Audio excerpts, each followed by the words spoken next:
Imagine there's a secret tax on your life that you never signed up for. It's not coming from the government, and it doesn't show up on your W-2. But every single month, it quietly siphons off hundreds, maybe thousands, of dollars that should have been yours. Today, I'm going to show you two people. They live in the same city, are roughly the same age, and earn almost the exact same salary.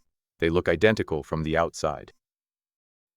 But one is accidentally forfeiting nearly $750,000 in future wealth, while the other is watching their bank account explode. The only difference: how they handle the past versus the future. If you feel like you're doing everything right, budgeting, meal prepping, working hard, but you're still just treading water, this video is for you. Meet Olivia. She's 34, works in HR, and makes $67,000 a year. She's responsible. She tracks her spending. She doesn't go on wild shopping sprees. By every visible metric, Olivia is doing fine. But Olivia has a secret. Every time she gets a raise, she doesn't feel ahead. She just feels slightly less behind. Why? Because Olivia is carrying what I call the standard American package. $23,400 in credit card debt, $28,000 in student loans from a decade ago, and a car payment she promised herself she'd kill early, but hasn't. Now meet Nathan. He's 35. He earns $70,000, almost the same as Olivia. But 3 years ago, Nathan made his very last debt payment. Every credit card, every loan, gone. Here's the shocker. Nathan didn't get a massive inheritance. He didn't win the lottery. But in the first 12 months after paying off his debt, he invested more money than he had in the previous 8 years combined.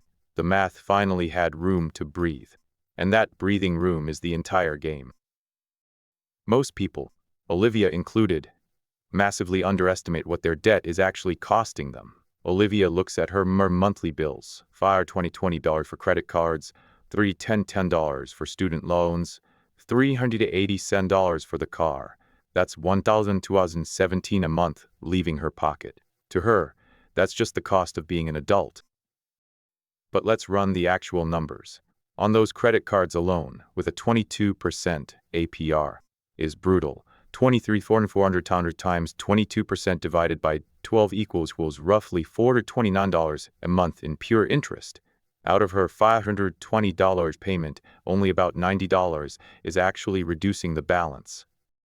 She's paying the bank over $400 every single month just to stay in the exact same spot. That's the definition of treading water. Now here's where it gets painful. If Olivia could redirect that full $1,017 a month to a basic S&P 500 index fund, historically returning around 8% after inflation, instead of debt, in 10 years she'd have $222,000. In 22,000 years, $716,000 in 30 years, $1.8 million. That $716,000 isn't just a number.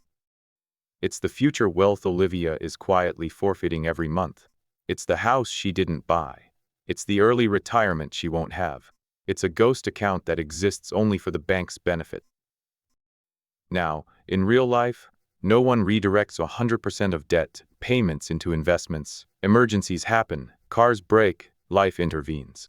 But even capturing half of that monthly outflow would put Olivia hundreds of thousands ahead over her lifetime. So how did Nathan get out? He used a strategy called the debt avalanche. He listed every debt by interest rate, highest to lowest. He attacked the 24% credit card with everything he had while paying minimums on the rest. Mathematically, this is the optimal move. It saves you the most money in interest. There's an alternative, the debt snowball, where you pay off the smallest balance first regardless of rate. It costs slightly more in interest, but the psychological wins keep some people motivated. Pick whichever you'll actually stick with. The discipline matters more than the math here. Either way, the real magic happens when the first debt hits zero. Nathan didn't go celebrate with a new lease. He took that freed-up payment and stacked it onto the next debt. That's why it's called an avalanche. It starts small, but by the end, his monthly attack on debt grew from about $400 a month to over $100 a month. Every payoff fed the next one. When the last payment cleared, Nathan suddenly had $1,300 a month in free cash flow, money that used to disappear into interest, now sitting in his account. Here's exactly what he did with it in order. First, the safety net. He spent the next 9 to 12 months building a 6-month emergency fund. About $20,000 in a high-yield savings account earning 4% or more, locked away from his checking account. This was non-negotiable. The whole reason most people end up in credit card debt is because they don't have cash for emergencies. The cushion is what keeps you out of debt forever. Second, the free money. He bumped his 401k contribution to capture the full employer match. Most matches are 50% to 100% on the first few percent of your salary, meaning every dollar you put in becomes $150 to $20 immediately.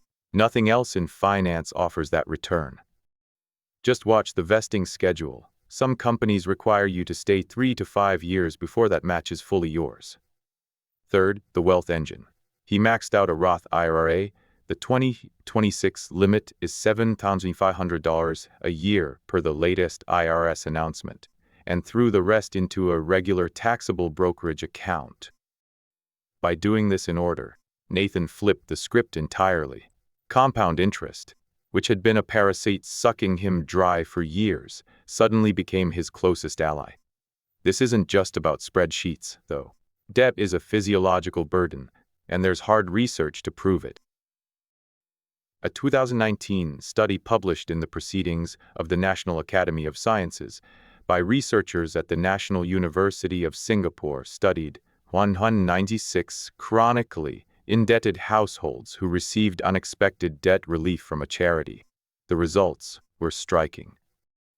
Each debt account cleared was linked to an 11% reduction in the likelihood of clinical anxiety symptoms and a measurable improvement in cognitive functioning, about a quarter of a standard deviation. Across the whole study group, the share of participants showing generalized anxiety symptoms dropped from 78% before relief to 53% after, a 25 percentage point swing. Now, the study was on low-income Singaporeans, not middle-class Americans, so the magnitudes don't perfectly transfer. But the underlying mechanism does. Debt occupies cognitive bandwidth.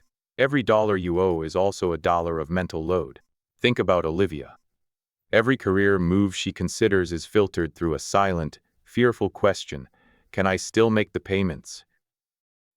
Want to take a riskier job with a huge upside? Can't. Need the steady paycheck for the car? Want to start a side business? Too risky. The credit cards are due on the 15th. Want to negotiate harder for a raise? Can't risk getting fired. The minimums won't pay themselves. Debt is a career cage. For Nathan, once it was gone, the floor of what survival cost dropped dramatically. And when the floor drops, the ceiling rises. He took a new job with better equity precisely because he no longer had to fear a single bad month. 3 years in, that equity is worth more than his old salary. The gap between Olivia and Nathan isn't about luck or intelligence. It's about a sequence. If you're watching this and you feel like Olivia, if you're carrying balances that make you feel stuck, I want you to do one specific thing tonight. Don't just look at your interest rate. Calculate the compounded future value of what you're paying. Pull up any free compound interest calculator. Plug in the total monthly amount you're sending to debt. Plug in 8%. Plug in 25 or 30 years. If you're paying $800 a month in debt servicing, that's roughly $1.2 million you're not building over a working lifetime. If it's $200 a month, it's $1.8 million. Once you see that number, you can't unsee it, and that's usually the moment you decide that staying in debt is no longer acceptable. Here's the sequence one more time, because it matters. List every debt by interest rate. Capture your full 1K. Match. Leave no free money on the table. Build a small starter emergency fund of $1,000 to $2,000. Attack the highest rate debt with everything else. When debts are gone, fully fund the 6-month emergency fund. Max your Roth IRA at $7,500 in 2026. Then taxable, brokerage, real estate, or whatever else fits your goals. The people who build real wealth aren't always the ones who earn the most. They're the ones who decide to stop servicing the past and start investing in the future. If you found this breakdown helpful, hit subscribe. We talk about the math and the mindset that actually builds freedom. Thanks for watching, and I'll see you in the next one.